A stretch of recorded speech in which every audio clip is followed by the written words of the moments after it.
Everyone, and welcome to the Governance and Audit Committee of Tuesday the 12th of April.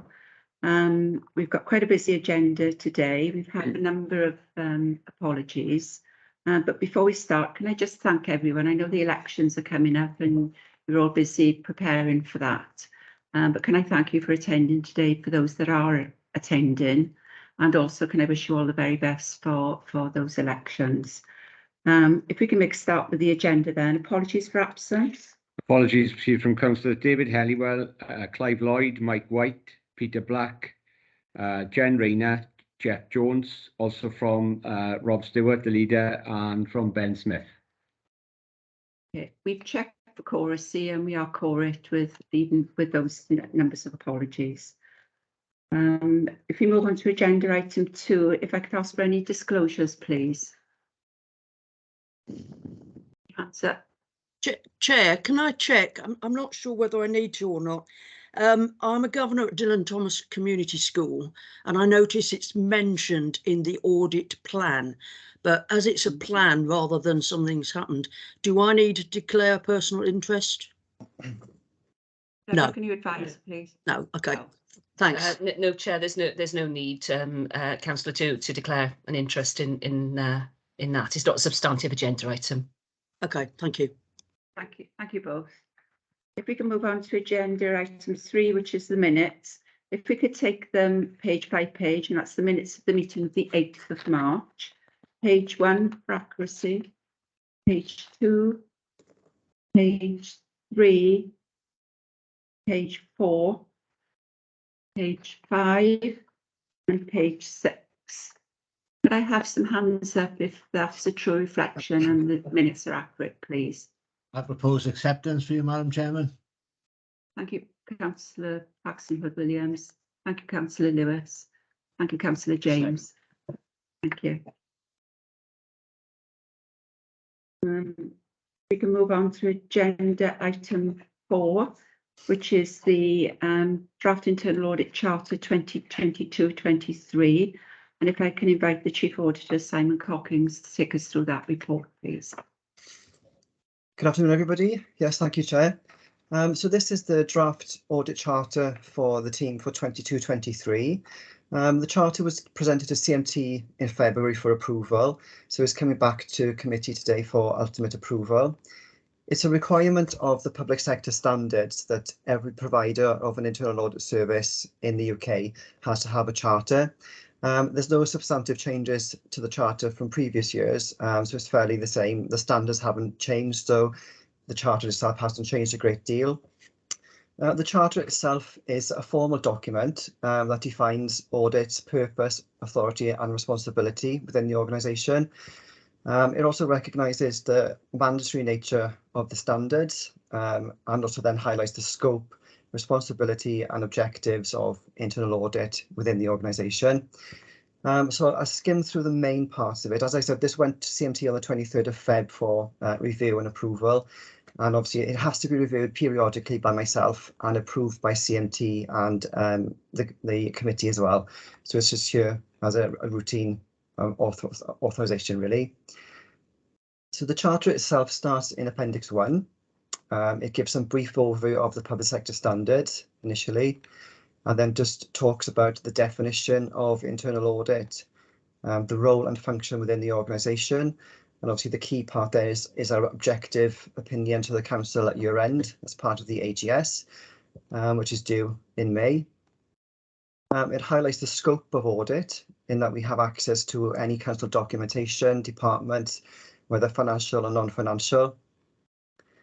Obviously the independence of the team and myself within the organisation. I mean, I report directly to the Chief Executive and the S151 officer, and obviously to this committee, and I am completely independent of any other function within the organisation. And then it talks about the consultancy role of the team and our involvement with bribery, fraud and corruption. As you know, we have the fraud team within the department, again, who's also independent. It talks about the quality assurance and improvement programme. Again, that's a requirement of the standards. You'll have more information on that in the annual report, which is due to come in May. essentially that's our own internal quality assurance program, where obviously we have procedures in place to ensure quality within the team. I also do an annual assessment of our performance against the standards, which is reported in the annual report. And also then the external assessment, which is completed every 5 years, which is actually due in 22-23. We had the last one in 17-18, I think it was. But again, there's more information on that in one of the appendices. So just going through to the Appendix A, it highlights the core principles for internal auditing. Appendix B is the Code of Ethics, which myself and the team have to adhere to. Appendix C is obviously the committee's terms of reference, which are updated for the new requirements on performance. And Appendix 4 gives some more detail on the quality assurance programme, the internal review and the ongoing external assessment, which is due, I think, in December or January this year. So that's more or less it, Chair. So I'm happy to take any questions from members. Any questions or comments from members, please? No? If I can just mention Julie Davis. Thank you, Chair. Because the role of audit has expanded in recent years to cover partner organisations, do you think that paragraph 4.1 in Appendix 1 could be strengthened to include the partner organisations? Because at the moment it covers the council as a whole, but I don't know whether in terms of rights of access, new scope, whether it should also include partner organisations. Sorry, Julie, what paragraph are you referring to there? Sorry. 4.1. It refers to the council as a whole, and I'm wondering whether it should be expanded to include partner organisations. Yeah, I mean, I could consider updating that. That's not a problem, Julie. It does make sense because we are, we are partnering with other organisations and do have access in that respect. I'm happy to take that on board and add that in if that's necessary. Okay, thank you. Yeah. Julie, just on Appendix C, the Governance and Audit Committee Terms of Reference, just to note this, the Terms of Reference will need to come back to a future meeting because we're minded of the development of the South West Wales Corporate Joint Committee and the impact that that may have on the Governance and Audit Committee and any further changes that emerge from the Council's constitution and any other legislation changes that come through. So, I think the request for the committee is to review and approve the charter. I'd like to suggest that that be approved, and I'm looking for some hands up to support that, subject to the fact that the Governance and Audit Committee Terms of Reference will need to change, and you will consider looking at Julie's suggestion about how you embrace the partnership working as well, Simon. Yeah, so any comments? I can see Paxton, Councillor Wood-Williams. Oh, sorry, Chairman, I thought you were asking us to say yes to you at that point in time, so I misunderstood you. My apologies. Yeah, I'll hand over to Jeremy now to go through the list for your approval. Okay, Julie Davis. Yes, confirm approval. Councillor Terry Hennigan, Councillor Paxton Hood-Williams. 4, Chairman. Councillor Oliver James. Yeah, 4. Councillor Mike Lewis. Yes, approve. Chair. Yes, approve. Councillor Sam Pritchard. Yeah, happy to agree them. Councillor Leslie Walton. Yeah, approve. Okay, is Councillor Cyril Anderson here? No. Okay, thank you. That's approved. Thank you for that. If we can move on to agenda item 5, which is the Internal Audit Strategy and Annual Plan 22-23. Before I ask Simon to introduce this report, can I just express my thanks, Simon, for your inclusion of the outlined scopes in the plan. I accept that they are outlined and they need to be firmed up, once those audits commence. But it does give the Audit Committee a bit more information as to whether there's sufficient depth and breadth in some of those areas. So my gratitude goes to you and the team for putting that information in, and I'm sure some of the members of the committee would be grateful of that too. So if I can invite you to take us through this paper, please. Yeah, no problem. Thank you, Chair. Yeah, so the draft plan came to committee in March. This is just an extension of that draft, really. Some amendments have been made, and as the Chair's highlighted, we did include some scope information for members to look at. Again, as the Chair has highlighted, that is pending change when the audit actually starts. We always have a kick-off meeting at the start of every audit to have an update on if things have changed. So they are outlined scopes. They're quite high level. Committee will continue to have more detailed scope information in the quarterly reports. So when the summary of outcomes come to the committee throughout the year in the quarterly reports, that will still be included. But we thought it would be useful in this report, as the Chair requested, to give you a bit more information on the reviews that were planned for the year. So basically the standards require the plan to be accompanied with a strategy document, basically outlining how we plan to deliver the audit service in the year within the organisation. So that is where the strategy documents come from. It's quite high level, and it kind of just talks through how we plan to deliver the service throughout the year. So if I just start working through the main body of the report, so Appendix 1 excuse me, is basically the strategy document. Again, this has to be reviewed on an annual basis and presented to committee and CMT. Again, this was presented to CMT back in February for approval. It just talks about how we are resourced throughout the year, how we provide our assurance services, how we actually undertake an audit. So we have a lead auditor appointed, we draft the reports, we consult with management and heads of service, etc. How we allocate an assurance level to each review, and then produce the action plan and track the recommendations being implemented throughout the year then, as the members are aware, with the tracking coming back to committee. It talks about consultancy services, so we might be asked to do some advisory work or special investigation work, and again it just basically briefly talks about how we go about doing that. It talks about delivery qualifications. Obviously, the standards require that the chief auditor is relatively experienced and qualified. I satisfy those criteria, and a lot of the staff are either AAT qualified or have studied for qualifications in the past. It talks about follow-up audits. I mean, members are aware they get a follow-up report periodically, so they're aware of how that process works. And then the reporting cycle, and what happens then if you get a moderate or limited audit report, which is obviously highlighted in detail to members. So that's basically the strategy and talking about how we plan to deliver the service. The rest of the report is basically the plan for 22-23. It's very familiar to the last plan that was presented in March. So Appendix 2 is a brief summary of the overall days split across directorates. Appendix 3 is the listing of the planned audits for the financial year. Again, that is the format that you're likely to see in the monitoring reports that will be coming to committee throughout the year, which will update you on the status of each of the reviews throughout. That is more of a summary version of the plan. Appendix 3, as the Chair highlighted, has got a bit more information for you all to see the scope or the initial outline scope of the reviews that were planned. As I said, some of the new audits are quite difficult to pin down a scope until we have that kick-off meeting with management and heads of service. So where you see new or to be confirmed, there's a brief intention of the scope, but again, that will need to be pinned down when we do an audit brief with the actual clients themselves. But this should give you all a bit more of a flavour of what is covered as part of each audit. It was quite a task putting this together because there's 130 different reviews. So, I mean, it's quite a lot of information to take in. But I think it is beneficial for you to see the type of things that are normally covered in the audit. So that was Appendix 3.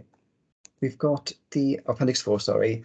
The assurance map is as was presented in the previous meeting back in March. So that's not been updated to date.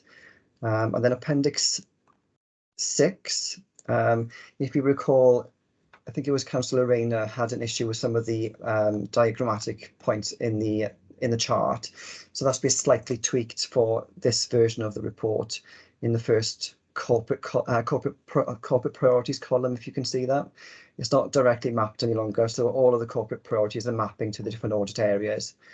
But yes, quite a detailed report. I'm happy to take any questions from members if they've got any queries. Okay, are there any questions or queries? Julie Davis. Thank you, Chair. And Simon, I'd like to duplicate the Chair's thanks to you for including the draft scopes. It has been most useful. On that point, Audit Wales later on in the report mentions that Swansea is the second highest spending authority of the 22 unitary authorities.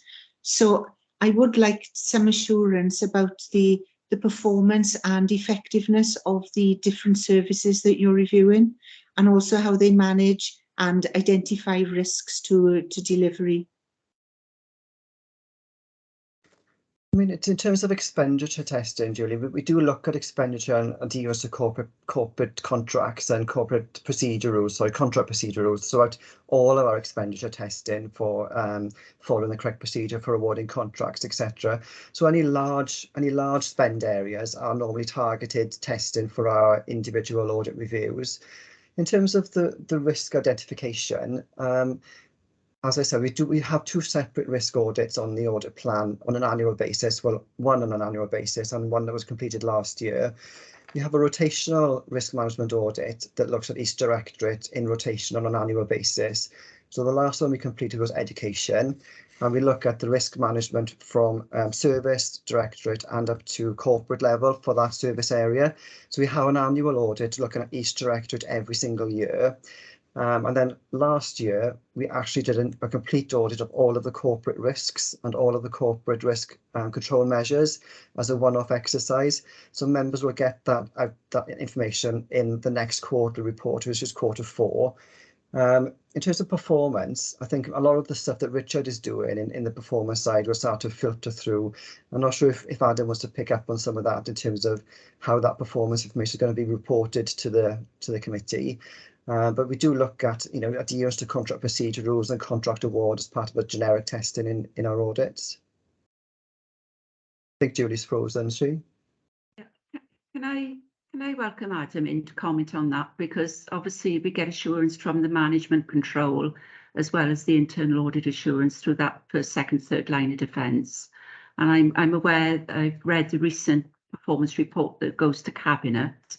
So I think it's just acknowledging that there are mechanisms of performance review where we can get assurance through that committee structure, as well as the overlay and the back work that Simon's given, and obviously the Audit Wales activity. But I would like Adam to come in on that as well, please.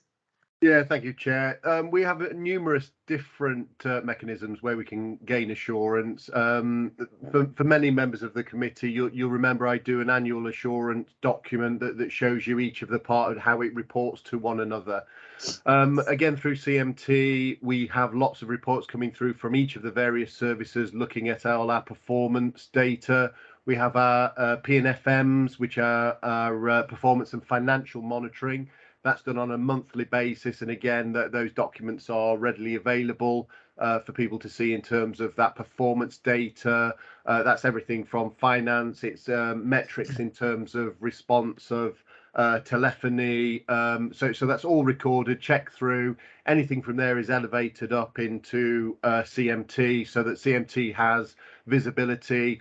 All audit reports are also recorded there so that we can see whether or not it's substantial or moderate or otherwise, or whether there's any negative or action plans. Again, they all come through those PNFM models. We also have our departmental management team meetings, again, that escalates, reviews all the risks that are both at a service level, a directorate level and a corporate level. And that's undertaken by each of the directors as well to make sure that we have that assurance right the way through that sort of golden thread. Anything that is negative within there, again, is reported through to CMT.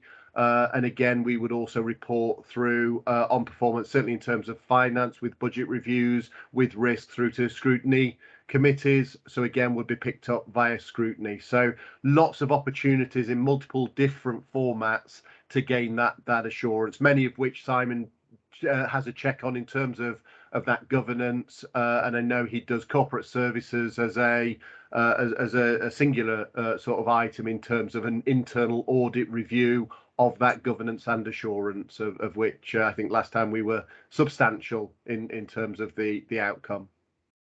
Thank you, Chair.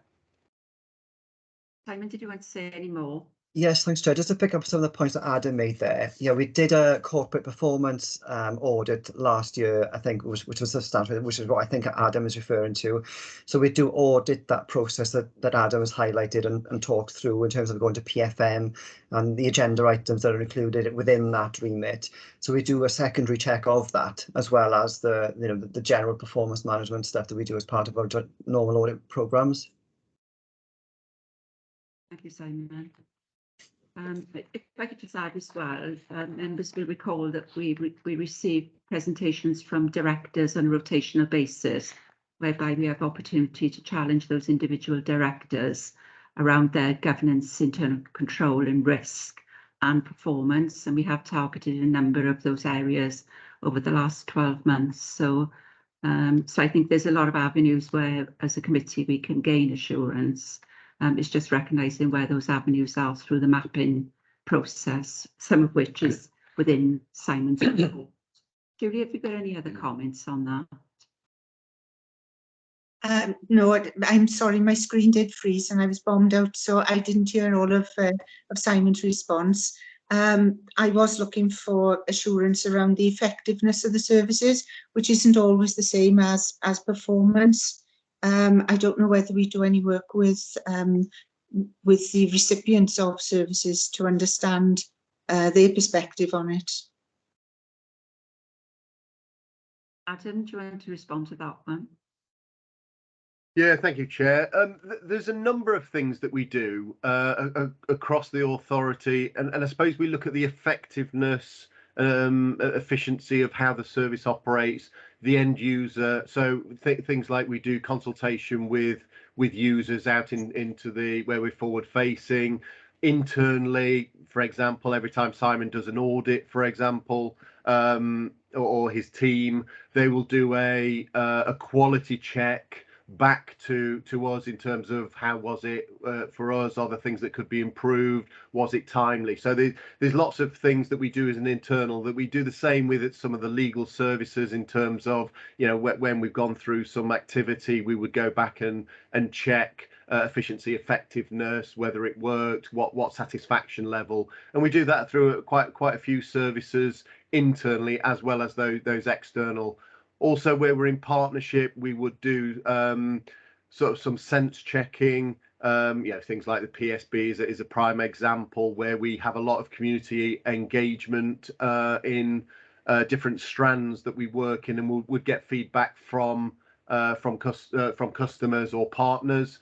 We would also, where we are the recipient of funding, we would again do checks and balances with the people that have received services on the back of that funding as part of that end of project return, which would again pick up some of those efficiency, effectiveness lessons identified that we can learn from to do things differently in the future. So would I say it's all perfectly coordinated?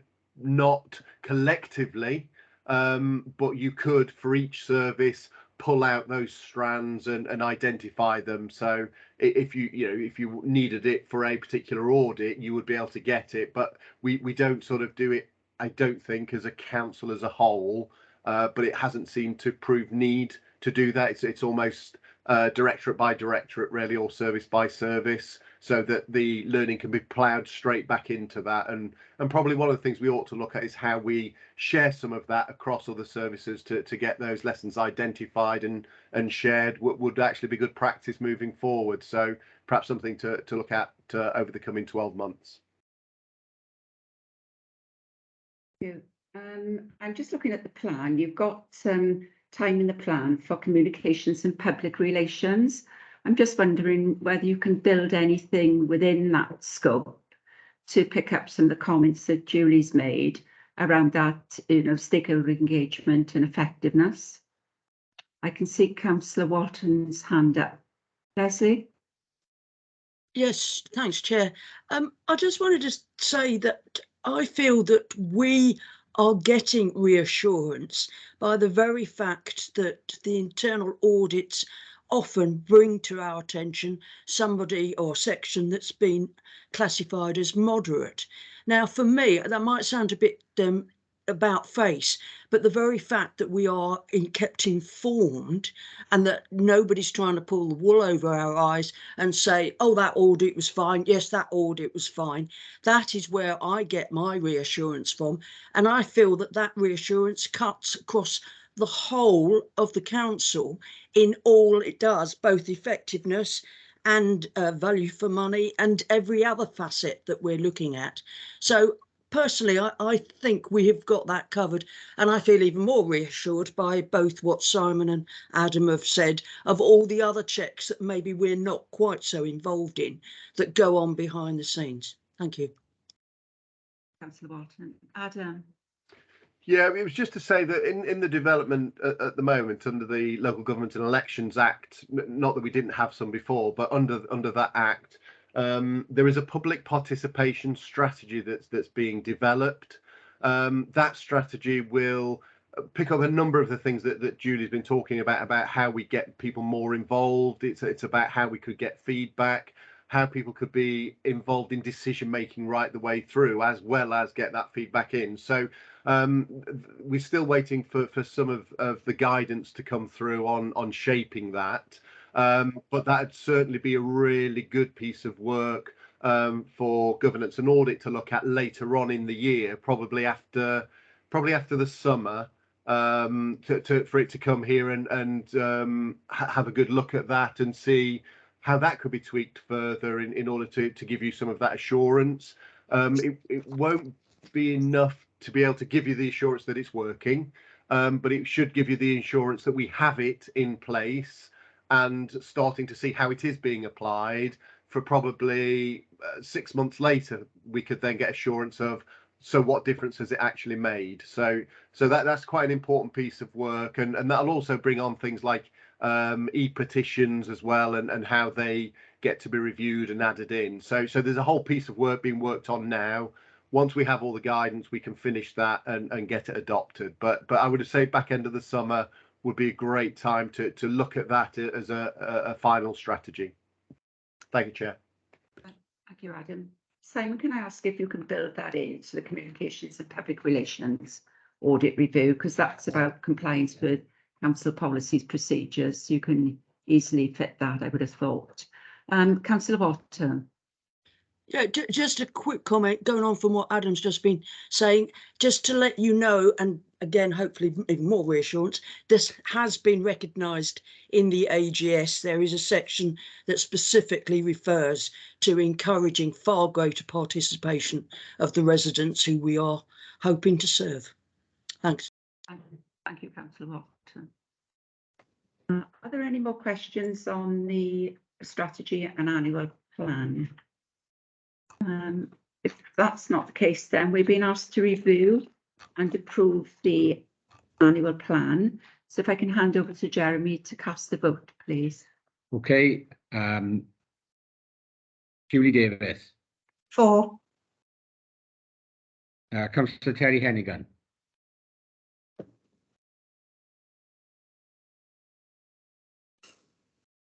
Councillor Terry Hennigan. Yeah. For. Oh, okay.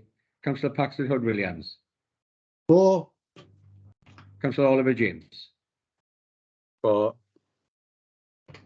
Councillor Mike Lewis. For. Chair. Councillor Sam Pritchard. For. And Councillor Leslie Walton. For. Oh, Councillor Cyril Anderson. For. Okay, thank you. That's approved. Thank you very much. If we can move on then to agenda item 6, which is the corporate risk overview, Q4. I don't know if Richard's attending. I think he's away, is he? Or is he? No, he's here. I'm here, Chair. Yes. Okay, and this report is for information, but Richard, if you can take us through the papers, please. Okay, yep, thank you, Chair. So this report, it provides an overview of corporate risk during the fourth quarter. You can see in the report in paragraph 2.2 that all the risks were noted as having been reviewed at least once during the quarter. The changes that took place can also be seen in paragraph 2.2. We have 7 red risks in the corporate risk register as at the end of the fourth quarter. 2 corporate risks were deactivated and the third was reduced from red to amber and then to green status, and the reasons for that are recorded within the register for audit purposes. As an appendix, you've got a snapshot of the corporate risk register as at the end of Q4, and you can see that on page 107. So that sets out the corporate risks, which are the overarching risks that affect the council as a whole. And these risks, they're identified and overseen collectively by the corporate management team each month.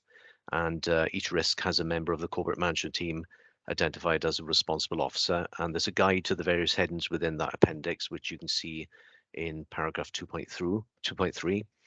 The work that's been done to improve the risk control measures that was discussed earlier, that's set out within the third paragraph on pages 104 and 105.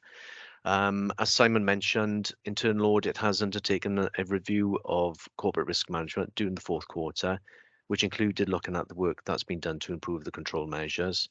That report, it identified a small number of corporate risks where the control measures could be further improved. And we certainly recognise that this work is ongoing and there are certainly areas for further improvement. But overall, the reports recognised that there had been good progress on this. So thank you, Chair. I'm happy to take any questions on the report. Thank you, Richard. And it's pleasing to see some of the improvements that are being made, albeit we would like to have seen that improvement sooner than now. Are there any questions for Richard, please? It's for an information paper. No comments, no questions. If I can just comment that I've looked. Oh, I'm going to say, Councillor Walton. Thanks, Chair. I just curious. I know that there are. Well, I think there are 4 T's: treat and tolerate. I've noticed. What are they, and exactly what do they mean? Can you remind me? Yeah, sure. So treat, that means that we're treating the risk. So we're taking action to control the risk in some way, either by trying to contain the risk or putting through some contingent actions that we can use to try and address the risk. So that's what we mean by treating it. Then we have transfer, which means trying to transfer some aspects of the risk to a third party to take it on. So a good example of that would be, your typical insurance policy. We have tolerate, which is, it's not doing nothing, it's doing what can be reasonably done to mitigate a risk. So that could be monitoring, but it's to make sure that we're keeping the risk under control. And then we have terminate, which is basically by trying to do things differently, and thus you just remove the risk where it's either feasible or practical to do so. Thanks, Richard. Thank you, Richard. What I was just going to say is that I've looked at the performance report that went to Cabinet recently, and I'm pleased to see that some of those risks within that Cabinet report on performance, where there's been some deterioration in performance, are also being updated in this risk report. So thank you for this, Richard. It's a very important item on the agenda for this committee that we need to keep a real close eye and check on this. Thank you very much. Also, Simon, it's important that we see our reports coming through just to give us that further assurance that the risk management is embedded across the organisation. And we look forward to seeing more of those reports, I'm sure. If there are no further comments or questions, then this is for information, so we can move now on to agenda item 7, which is the Audit Wales report. And can I invite Justine Morgan from Audit Wales to present the report? And I know Julian Gillett is alongside Justine, should there be any further questions. Justine, can I invite you to comment, please? Yeah, thank you, Chair. On the agenda pack, it does say Non Jenkins will be presenting this report. She is the performance audit manager for the authority. Unfortunately, Non's been double booked at 2 o'clock today, so I've agreed to sort of step in and present this to Audit and Governance Committee this afternoon with the support of Julian Gillett, who is the new financial audit manager for the authority. This is our annual audit summary for 2021. It is a summary of the work that we've undertaken and also includes the work of the other external regulator, ESIN and CIW. It is also very much a summarised document with embedded links to the more detailed reports that we have published. And as you know, the quarter work programme and timetable comes every quarter now to Governance and Audit Committee. So you're also cited of all our work that we're undertaking. The first page is very much about the summary of the authority, the political makeup. Key facts on page 139 are quite interesting because it helps with your future planning. You know, it very much highlights your projected population growth over the next 20 years, and the fact that you will have an increase in the number of children, an increase in the number of working age population, and a significant increase in the number of people over the age of 65. So you can start to use that data to help plan your education, schools, locations, but also your older persons provision. So it's just helpful data to just really jump out and explain to the public where Swansea is in terms of deprivation as well. Areas of Swansea, you've got 17 out of 148 areas in the most deprived 10% of areas in Wales. And you are an authority that has quite a bit of usable financial reserves at the moment, 144.5 million, and that's equivalent to 33.2% of your annual spending on services. So you're the 6th highest percentage of the 22 local authorities in Wales. Under the Auditor General's powers, we set out there around the duties to consider continuous improvement, the audit of the accounts, which Julian will cover, the value for money side of things in terms of national reports, and the sustainable development principles. That's the wellbeing of future generation principles. And we embed that now into all work that we do with public bodies. What we found in Swansea, and I'll pass over to Julian here, is just a little bit of narrative about what was known as the annual audit letter, and there is some bullet points there setting out exactly what we found this year. Thank you, Justine. For those of you who don't know me, as just Justine said, probably most of you actually, other than Paula, my name is Julian Gillett, and I'm now the Financial Audit Manager for the Council, having taken over from Jason Garcia, who you're probably all quite familiar with. Anyway, in terms of last year's accounts, I wasn't involved in the audit, but I am familiar with the position. The Auditor General gave a qualified, true and fair opinion on your accounts last year on the 17th of September. And that was qualified because the Council had misclassified historic cost depreciation between its revaluation reserve and its capital adjustment account, both of which were potentially misstated. I just wanted to say these are unusable reserves. They're not used to support service delivery in any way. But at that point in time, the Council was unable to accurately quantify the level or value of that misstatement. We have been working with the Council subsequently to form a conclusion on that and assess it, and work is coming to a conclusion now on that. We also look at your annual governance statement and narrative report to make sure they're prepared in line with the SIPFA code and relevant guidance, and in line with our knowledge of the Council. Quality of draft accounts, as we've reported to you previously last year, was generally to a good standard. There were a number of changes which were reported to you in our audit of financial statements report back in August. Just also wanted to mention that City and County of Swansea is classified as a public interest entity due to a small amount of debt which was traded on the stock exchange. I realise, you've delisted that debt in 21-22, but for the majority of the year, you'd still be classed as a public interest entity for 21-22. We're also responsible for certification of several grant claims and returns. The work we've done on those hasn't identified any significant issues. And also then the Auditor General issued the certificate confirming that the audit of accounts for 2021 was completed. Thanks, Julian. Okay. In relation to our work during the COVID-19 pandemic, we have changed our approach to auditing, and might bring Adam in here in a bit. We're very much working alongside officers in real time, and in the embedded links there, it illustrates some good practice across Wales in the public sector, which we have further information on our website.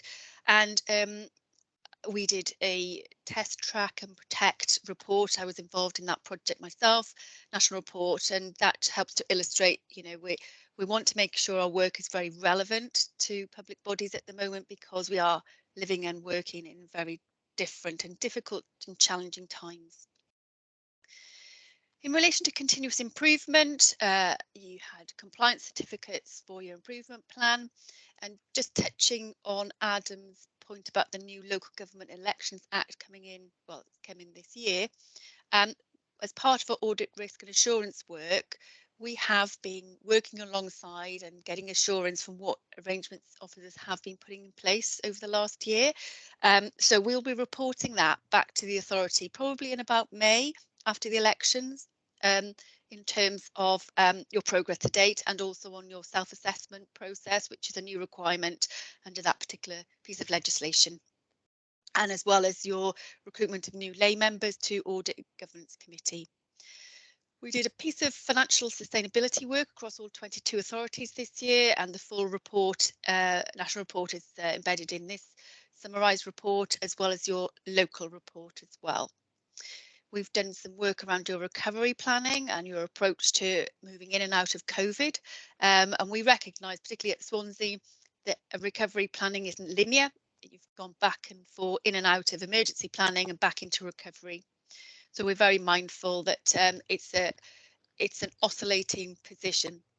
In relation to the other regulators, ESIN and CIW have fed back work in relation to the deprivation of liberty safeguards, DOLS, in relation to safeguarding, and ESTIN have not undertaken any inspection of local government education services in Swansea during 2021, but I believe there is a timetable in place to visit the authority in the summer. But in our liaison meetings, neither CIW or ESTIN have raised any concerns, and when we reported to our ARA workshop back to leadership team in March, it was quite a positive feedback session. In relation to local government studies, we've listed those there and the dates in which they were published, and they will have already been reported back to you through the work programme and timetable presentations that we come every quarter now to Governance and Audit Committee. In relation to our local work, we have just last week fed back our review of hybrid working coming out of COVID, we called it. It's quite a different approach to auditing this year.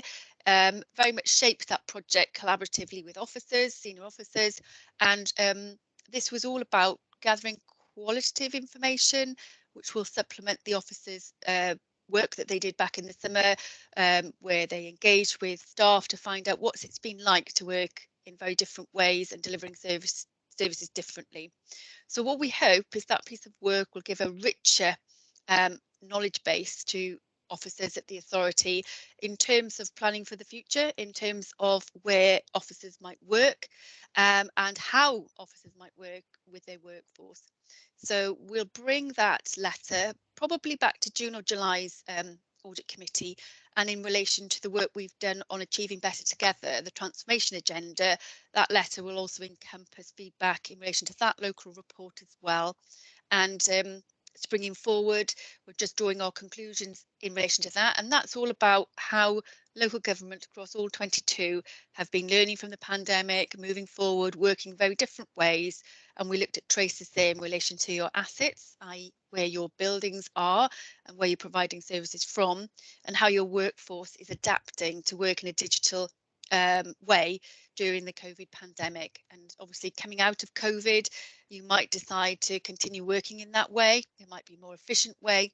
And so we'll give some feedback on that. So that's the end of our annual audit summary, and Julian and I are more than happy to take any questions from members. Thank you, Justine. Thank you, Julian. Do we have any questions for our Audit Wales colleagues, please? No? Can I just ask the question around the historical cost appreciation issue, Julian? You mentioned that was coming to a close. I know Ben Smith was concerned that needed some outcome before the end of the financial year, so the council won't face it for the qualification in this current year just ended. I'm just wondering, have you got any further information on that with regards to the outcome of that work you're doing? Thank you, Chair. We've done quite a lot, or the team's done quite a bit of work in conjunction with the Finance Department to try and satisfy ourselves that the misstatement between the two reserves isn't material. I think we formed a view that it probably isn't, but because it was qualified last year, we do need to take advice from our engagement lead and also getting some technical support from our technical team. So it's at that stage at the moment. We expect to have that back by the end of next week, and then we can have further discussions with the Director of Finance. Thank you, Julian. Adam. Yeah, thank you. I won't prolong this too much. Just to say, obviously, we've had the discussion on the qualification of the accounts, and obviously there was quite some challenge back in that this wasn't really just an in-year. It was straight over a number of years, but wasn't identified in previous years. Don't really know why. It doesn't really matter in many ways of why not, but it wasn't. So this stems back probably 10, 11, 12 years. So it's more of a technical piece than a concern for audit committee to be concerned about. It's an accounting issue more than a fundamental error or a break of anything. So it's just to put it into context. So I know Mr. Smith has been working hard with Audit Wales in order to overcome this, and there is hope that it will be done as part of the outturn and closure of accounts, so that we can put that finally to bed after many years sat there on the accounts. So hopefully that will see an end to that, and we can move on. But we've talked about it over a number of committees now, so it is in train to be finalised. The other bit I was just going to touch on was something that Justine was talking about in relation to a different way of working coming out of COVID. Really great piece of work that we'll be able to share with the committee later in the year about learning trios and a different way of getting real good nuggets of information and a different way of working. Really good to see Audit Wales coming in and being willing to really explore rather than that audit role, but utilise that audit function through an exploration. And actually working with staff in a trio of 3 people to get really good nuggets about what we can get as areas of learning during COVID, how we can capitalise on those things that worked really well and what didn't work so well, or what did we lose during COVID that we need to re-establish. So there's some really good and powerful messages that came out of those meetings, and look forward to presenting that in joint with Audit Wales moving forward into the new year, that we can really show you some really good work and understand how that will tie into the transformation programme, how Achieving Better Together will be enhanced because of that piece of work. Thank you, Chair. Thank you. Councillor Leslie Watton. Yes, thank you, Chair. Again, can I make a fairly brief comment again about the qualified decision?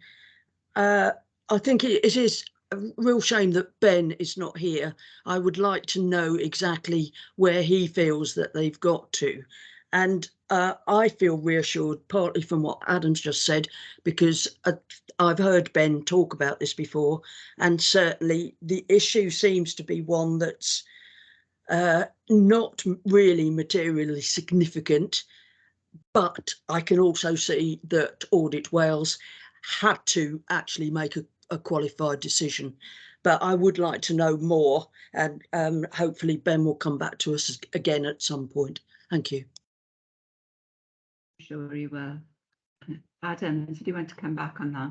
Yeah, if I can, just to give Leslie and other committee member, I'll take that action away, catch up with Ben, and we'll circulate a quick written note to you, joint between Audit Wales and ourselves, just giving you that clarity of where we are, what the timeline is for getting it resolved fully, just so that you've got that and we can put it to bed. So I'll take that away as an action. Thanks, Adam. Thank you. I'm not seeing any more hands. Can I just have a final question, please? On the other inspections, it talked about the Doles review, which was a national review that raised a number of key findings and recommendations. I'm looking to Richard or Adam to see who's dealing with that DOLS report within the council, so that we can take assurance that any actions that relate or potentially relate to Swansea is being picked up, recognising there are some risks recorded in the council's corporate risk register that potentially will thank you, contain Chair. some.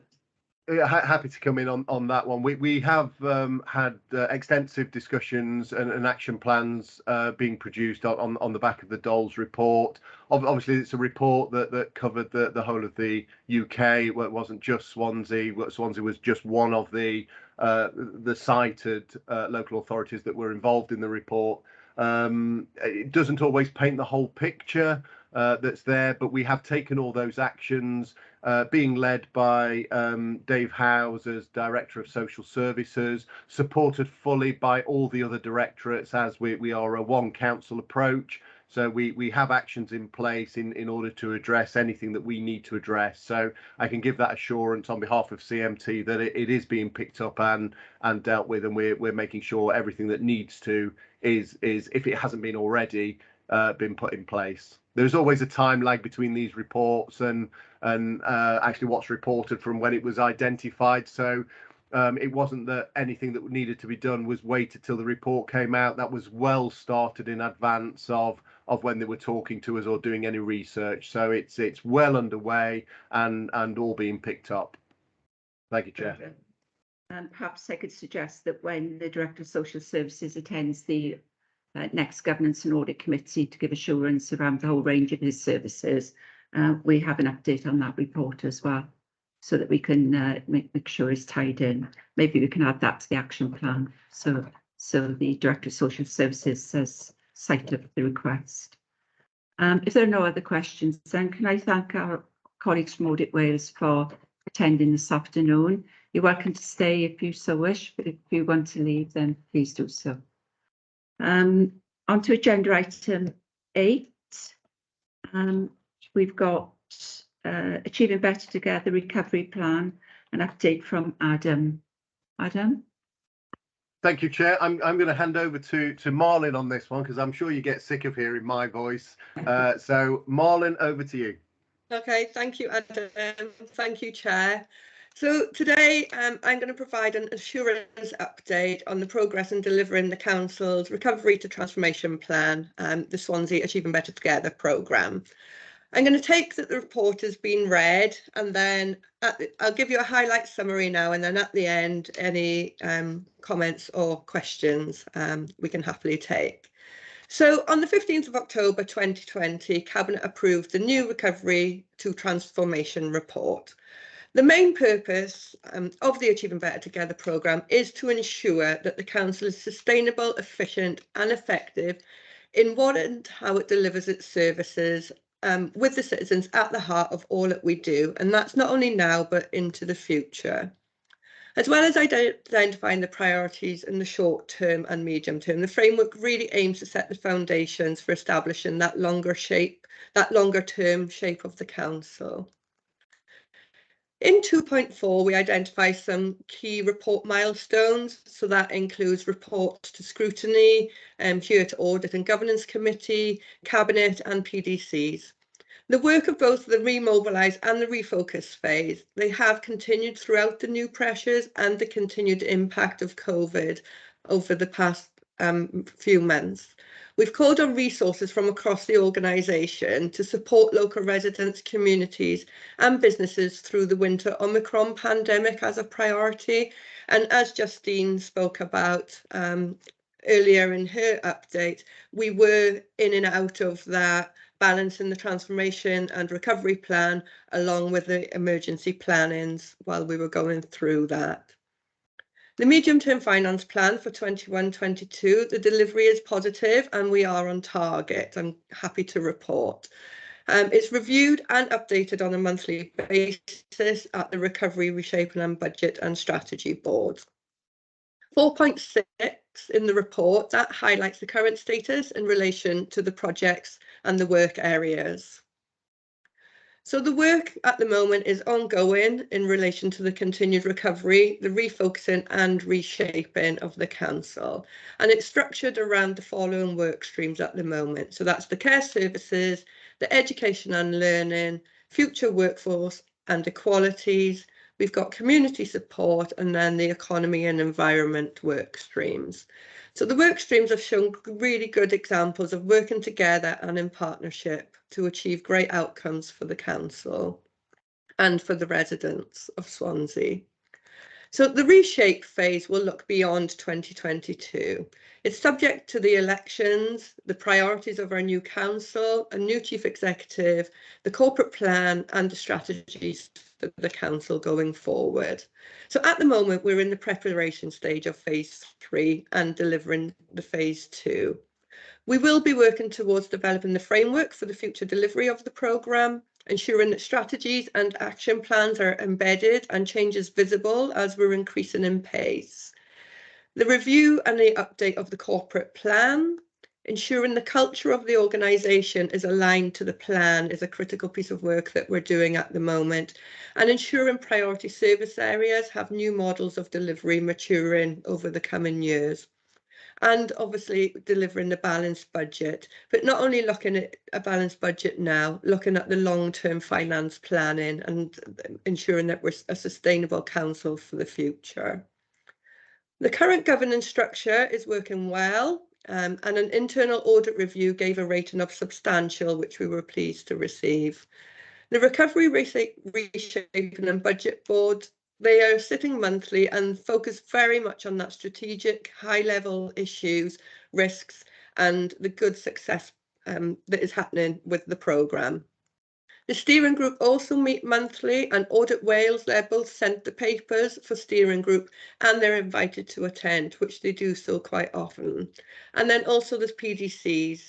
They've provided a support function to the programme and to the individual work streams and projects that are going on. So I trust that that's a quick summary highlight, and that you'll agree the update gives the committee the assurance that it's seeking in relation to the governance of the programme. So I'll open up if there's any questions or comments from the committee. Thank you, Marlon. We've got a question, Julie Davis. Thank you, Chair. Good afternoon, Marlon. Julie. I'd like to explore a bit more about benefits as you go into the to this next phase. I think benefits will start being realised. Can you give me assurance that benefits are being baselined, and are you anticipating many quick wins being identified? Thank you, Julie. So yes, I can answer that. So each work stream has got their work stream lead, and they are responsible for managing their projects and their benefits within their projects, and they're reporting a lot of them at steering group, where I am then tracking the benefits for the programme at that higher strategic level. What we're currently doing is a lot of the benefits, we're talking about them at the moment as success stories. So they are focusing on the quick wins and identifying the good news stories and the benefits that the projects and the programmes are achieving as they're moving along. And then the longer term, bigger benefits of the individual programmes, they are tracked on the monthly trackers that they are reporting on each month. Okay, thank you. Adam, would you like to come in there? Yeah, thanks. It's just a word, and it's a bit of a pet hate of mine, I'm afraid, but it's that quick win, because quick win are often low-hanging fruit, and that's not necessarily embedding change or transformation. What our programme is about is achieving better together for the longer term. It's about a sustainable change and transformation. So although there will be some wins, and they will be transformational and more evolutionary in terms of where we're going, it's just a quick win always takes me back to sort of that commercial market where you're just after that immediate quick fix in order to get over the line. And that's not what we're about. This is about fundamentally changing the council for the better that underpins what we're going to deliver for the future. So it's just a terminology. I just don't want people to go away thinking, oh, we're just after, as long as we can get a few quid here or do a little change here immediately. it's good. This isn't about that. This is a true, proper cultural and transformational change. So it will take a bit of time to get there, but it should be substantial and sustainable into the future. Thank you, Chair. Can I come back and ask another quick question, please? I think I did ask you, Marlin, at our last meeting. With something like 156 projects on the go, do existing staff have the capacity to deliver those alongside the services that they're delivering? Can I just jump in on that one and probably talk more from a strategic? Again, it's about looking what the lens that it looks at, because actually this is business as usual. They're not separate things. We're not transforming something over here that isn't over here. So it's about that service. So the 156 projects are about what we do day in, day out. We're just going to do them better, more efficient, more effective, get those benefits that you talk about, Julie. So have they got capacity? Look, it's always tough. Any sort of change, any sort of transformation will stretch those boundaries a little bit further. And we're going to have to, sweat our assets, sweat our workforce a little bit harder in order to build that capacity, in order to move us in there. We've also looked at where we need to, building that capacity within the workforce. So adult social care have taken on extra resources. We're looking at taking on extra resources within HR in order to help build some of that capacity. Short term, it's only sort of for the year. We've got 2 or 3 posts. We're taking on a co-production officer within Marlin's area, and again to look at how we can support that co-production transformation areas of projects. So we're building capacity, but it's the shorter term for the longer term gain. So by embedding 3 or 4 people, we can free up staff who have that expert knowledge with more people that can actually be the doers to make that transformational change. So but don't view them as separate things. The transformation program is all based around what we do as the day job, because it's what our customers need. So we're transforming what we're already delivering to do it better. Thank you, Chair. Adam, could I just come in to support what Marlin and Adam have been talking about, because Audit Wales has been sitting alongside the team for the last 9 months, observing in real time and providing some insight and getting some assurance as the whole programme develops and evolves. And I think that's been quite a timely way of working with the authority and with the authority's senior officers. So we're not waiting until something has not gone as well as it might. We're actually there in real time every month observing, and then we'll have a chat with Marlin or Adam outside that forum. And what we're observing is that the cultural change that's going on, where the corporate centre and the siloed directorates, if you like, are changing. We really see, as we've been going on this journey for 9 months, and with the listening trios piece of work, the COVID hybrid working, where that cultural change is happening. So that journey the authority is going on as a result of the pandemic. So we see learning in real time, so we get assurance from that. We provide some insight because as part of feeding back on the listening trios, we've created a SenseMaker database, which we've given to the authority. And the authority then can use that to actually grow its own sort of listening trios and get some insight in real time from officers on the front line, actually experiencing and sharing what it's been like to work during COVID. And those nuggets, as Adam referred to, we hope that the authority then will harness those nuggets and actually use that as the direction of travel to sort of embed the transformation post-election to really, by 2025, get a real transformed way of delivering public services, and also for your officers to work in a very different way. So we're not asking for your officers to do more and more and more, and they fall over because the resilience is tested and they're just exhausted. What we're challenging the authorities, saying, what are you going to stop doing? And what are you going to continue to do? Or what might you do differently? So I hope, Councillor, that might give you some assurance of how we're working together. So we're still auditors, so we have to be very careful. We're not consultants.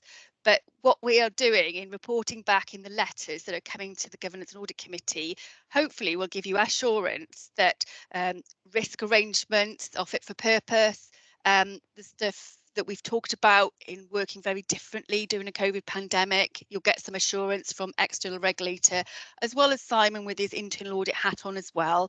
So we want to work in a very complementary way rather than in a way that's sort of disconnected.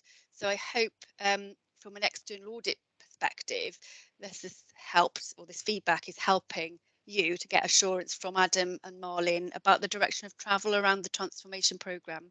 Thank you. Justine, that's very encouraging position, what you just outlined there. So thank Audit Wales colleagues for that. And I'm sure Marlene and Adam has had benefit from that input. Are there any further comments on this paper? This paper is again for information. So if there are no further comments, Justine, did you have any more comments to make? Your hand's still up. Oh, I'm so sorry, Chair. I just didn't take my hand down. Sorry about that. Okay then. Thank you again, Marley and Adam. A very informative paper and quite a positive position in light of, you know, the pressures of COVID, etc. If we can now move on to Governance and Audit Committee training programme. This is a very welcome document for me, and I know colleagues have been waiting to see this paper coming through. So can you present the paper, Adam, please? Yeah, thank you, Chair. So this is the Governance and Audit Committee training programme. You may well remember it in its original iteration back in, I think it was July 2021, where we brought and gave you the headlines, what it would be measuring, what we will be delivering, as sort of as a key document.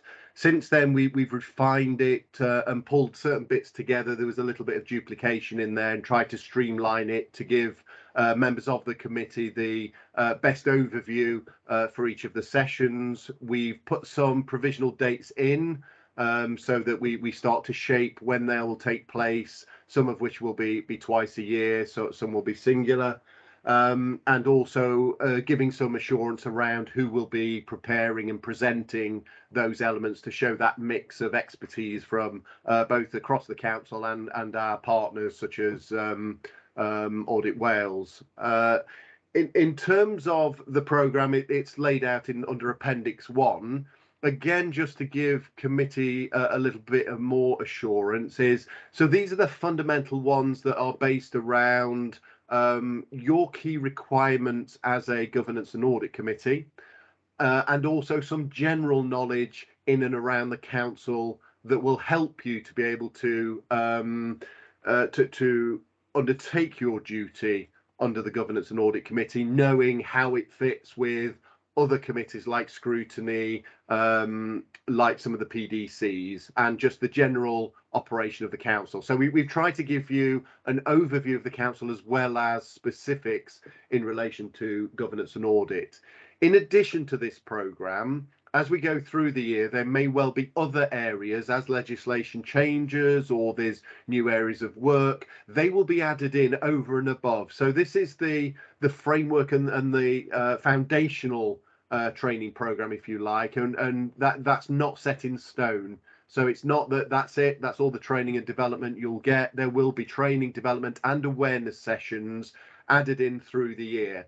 What we've also tried to do is move them away from the committee. Usually it's happening on perhaps the same day, but not build it in as part of the committee. As you've seen again from today, we have quite a hefty schedule of a work programme. So it's good to separate the two, because I don't want to limit the amount of work we can get through in committee by adding the training either just before it, just after it, or during it. So it's a separate session committed just to that training and development to allow enough time to give it the credit that it deserves.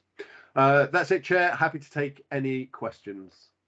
Thank you, Adam. I appreciate that. Leslie Walton. Thanks, Chair. Thanks, Adam. I just want to add one suggestion to the induction training, partly because in my experience, unfortunately, I didn't join audit at the beginning of a term of office. And when I joined, at that time, there was no particular planned induction. And so the first meeting I went to, I was confronted with this wonderful document, which was so overwhelming, because you were reading words. I could understand the words separately, but I couldn't quite get what they actually meant when they were put together. So I think one of the things that's essential is to have some kind of idea of the annual year of what the Audit and Governance Committee does. So an idea, just not maybe detailing everything, but a bit of a plan. Say one of the things that are the most common, looking at the risk register, looking at fraud, looking at the quarterly internal audit plan, things like that, just so you've got some idea of what these things are when you see them in an agenda and what they actually mean and when they're going to occur. I think that was it. Thank you. Councillor Sam Pritchard.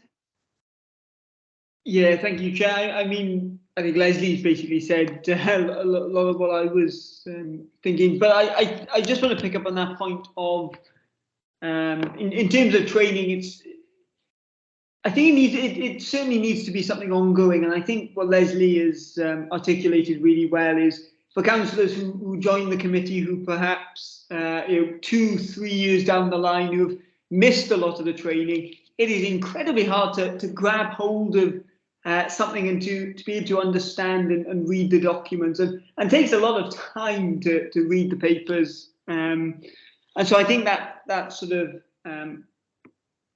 additional assistance is important. The other thing just to note, and I think it's a really important point, is that I don't think I can remember everything that everything in part of my training 5 years ago. I don't think I can recall all of that information, and so I also think regular refreshers being inbuilt is really important, because whether people have been trained in audit 5 years ago or not, I think that continual growth and continual learning can only be beneficial as we look at really important things.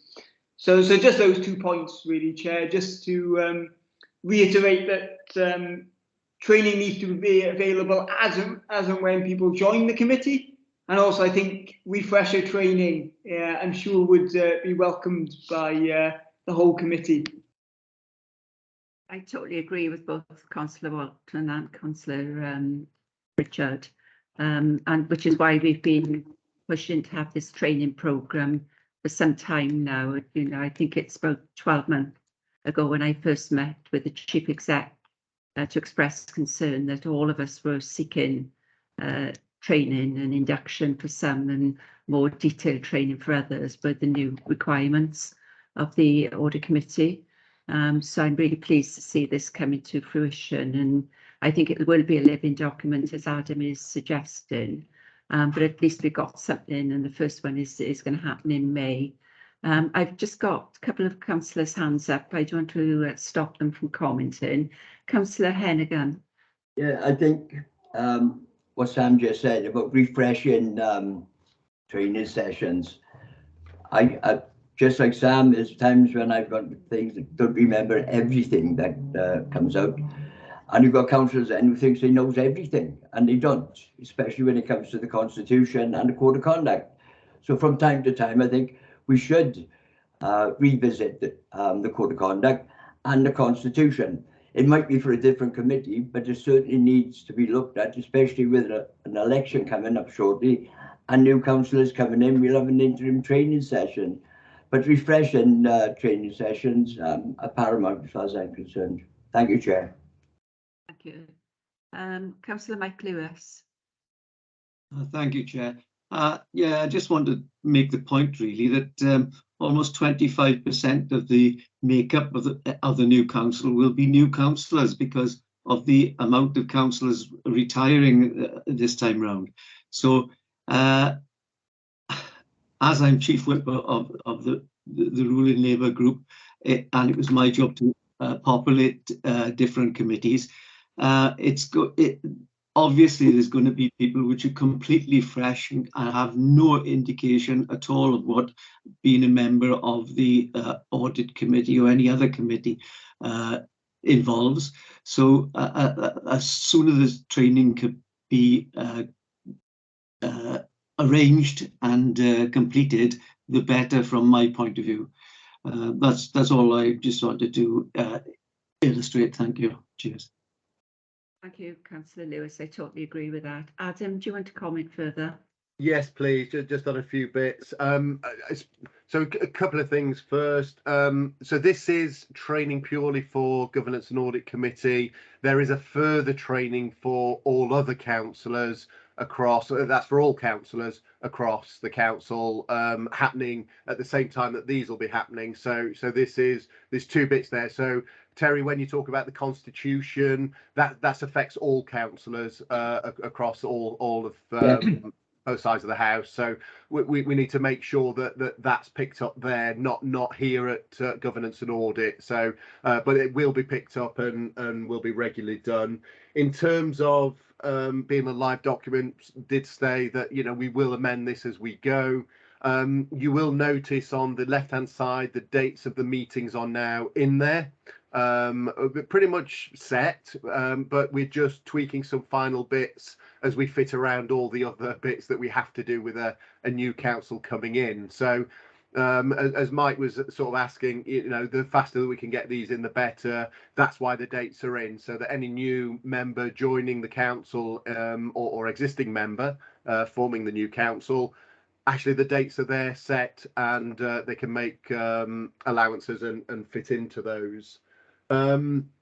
Just another point that Mike made in terms of 25% will be new councillors. Remember, a third of this committee will be not councillors at all. They'll be lay members that although we've appointed some, as you know, some are existing as you are, Paula and Julie.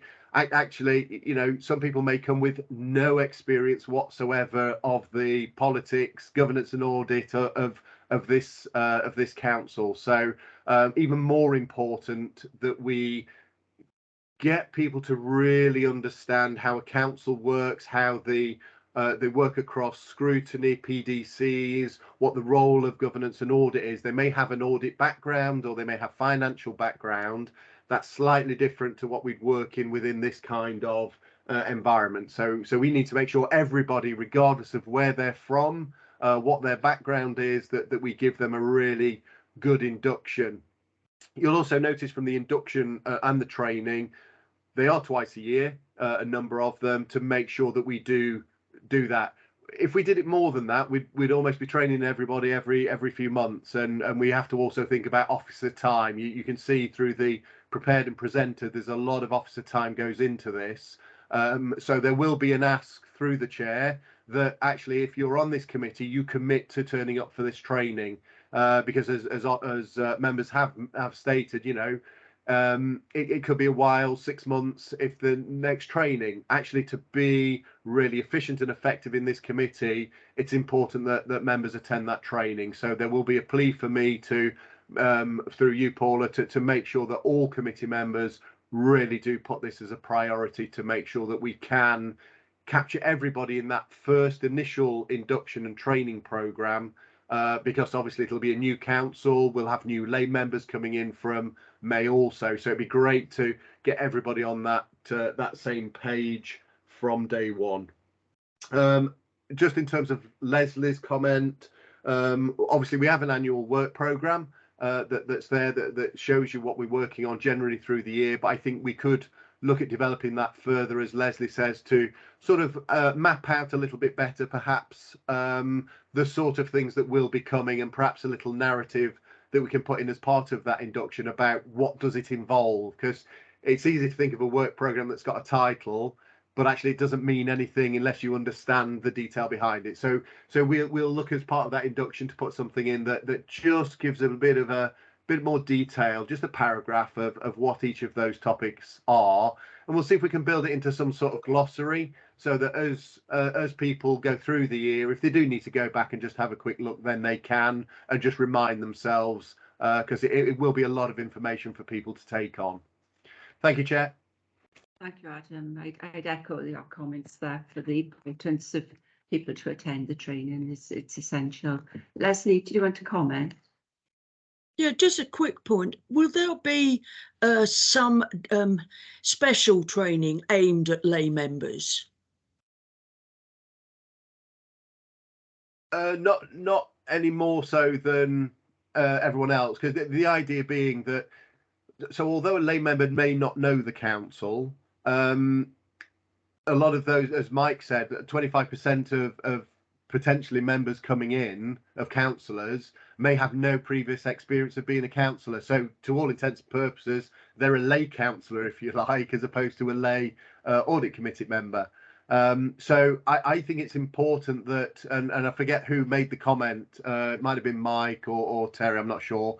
But actually, we need to make sure everybody, regardless of how long, because some members think that they know what they know, but actually things have changed in their life as being a councillor, so may not be as current as perhaps they were previously. So if we just say that everybody, and that's the importance of coming on the trainings, we give everybody that same level, and then it doesn't matter. Everybody should be trained up to and including all the detail that we've included in the plan, and that'll give them an overview of the council, the committees, the structures, the assurance, the mapping, the risk. All of that will be covered, so that even if they have perhaps came from a different authority as a member, or were a member of this authority previously, everybody will be brought right up to date. Thank you, Chair. Thank you. I'm not seeing any more hands up. Adam, can I ask you to look at one of the areas in the plan, in the programme rather, and that's the performance management and performance monitoring reporting process. Can you see if there's an opportunity to bring that forward before September? Because it is a key focus for this committee. They're all key focuses areas, but I would like that one a bit sooner than September, if that's at all possible. I could leave that with you to have a quick look at. Yeah, no problem, Paul. I can have a look at that. We can jiggle it around a little bit. Something we'll probably have to just slip in order to make it, but I'll have a look at that priority. Thank you, Adam. And just to confirm, I've already had the invite to the training session on the 31st of May. So I'm assuming my fellow lay members would also have had that. Not yet, yeah. All right. They'll be set up the email, yeah. Okay. I've just been told not everyone's had them yet, but it's on its way. It must have been one on the hit list. It's only the special people, Paula, that get it early. That's what it is. Yeah. Right, this is for approval. So can I hand over to Jeremy for a vote for approving this programme, please? Yes, okay. Councillor Cyril Anderson. For. Julie Davis. For. Councillor Terry Hennigan. For. Councillor Paxton Hood-Williams. For. Sorry, I hadn't unmuted. For. Councillor Oliver James. For. Chair. Problem. Councillor Sam Pritchard. Yeah, very happy to support. Councillor Leslie Walton. For. Okay, that's everybody. That's approved. Thank you. Let me out, Chair. Oh, sorry, Councillor Mike Lewis. Oh, you're one of the important people. Sorry, Mike. Okay, thank you for that. And again, thank you, Adam. I know you've put a lot of effort into doing that for us. So my grateful thanks for that. If we can move on to agenda item 10, this is for information, and that's the Governance and Audit Committee Tracker Report. This allows us to review and keep a check on what we've asked to come back to the committee. I don't know if there are any questions or comments on the tracker. I've just got one, which is on workforce strategy, and perhaps Adam, you can pick this up for me. It's saying that it'll come back to February 2023. I'd like that back a bit sooner, please. Yeah, thank you, Chair. I don't see any problem with that at all. It's going through the final stages at the moment. It's gone right through CMT leadership team. It's going. It's had a few minor amends. I think it goes back to leadership team at the end of this month and then it will have to go through a formal approval process after that. So I would hopefully be able to bring that back perhaps in the summer. Just trying to think when the next committee, May, June, perhaps June, July time. I would hope it. Once it's done, it'll be in and sorted. So happy to look. I'll sort out with Jeremy an exact date, but we can get it in before 2023. No problem. Is recognising the Governance and Audit Committee members' concerns around the absence of the strategy for some time now. I think now it's been launched or just about to be launched, then it would be good to have the update early part of the year. That is reflected in the governance statement, and as Councillor Walton sits on the governance group, Councillor Walton is ensured that all the concerns be raised are appropriately reflected in that governance statement. So many thanks to Councillor Walton for keeping a check on that on behalf of the Governance and Audit Committee also. If there are no more questions on that one, the next paper is the work plan. Obviously this will develop as we move forward, and I think it may be something we can pick up when we have the induction, that first induction in May, maybe to use the work plan as a vehicle of making sure that we've captured everything as part of the programme of work going forward. Maybe something you can give thought to, Adam. Yeah, no problem, Chair. Happy to. It will feature as part of that induction anyway, the work programme. That is part of what we'll cover, so that members know. And, you know, it'll be elaborated a little further on the back of what Leslie was saying in terms of just unpacking it a little further. So that will be some of the basis for the induction. But yeah, happy to develop that further. The current work plan has got training as the first agenda item, so we'll be able to map through, you know, the training that takes place on those days as well, which has not been there for a while now. Again, that's for information. Any comments on the work programme? No, I think that concludes the agenda for today. Can I thank everyone that's attended and participated this afternoon, and please stay safe, stay well, and all the very best for the future elections, and hopefully we'll see most or some of you in May. Take care. Thank you. Thank you. Thank you. Thank you. Thanks. Thank Bye. you. Thank you, Chair. Bye. Thanks all.